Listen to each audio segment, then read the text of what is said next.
যারা মোবাইলের গ্রাহক, যারা ইন্টারনেটের যে প্যাকেজগুলো ছিল, ডেটাগুলো ছিল, সেটি আসলে তাদের তো ব্যক্তিগতভাবে কোনো দোষ না, কিন্তু এই নেটওয়ার্কটা আসলে নিরবিচ্ছিন্ন না থাকাতে তারা সেই সময় ইন্টারনেটটা ব্যবহার করতে পারেনি।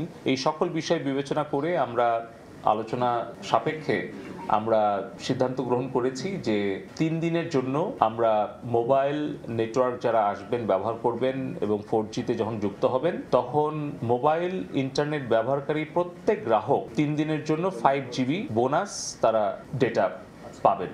এটা হচ্ছে বোনাস ডেটা।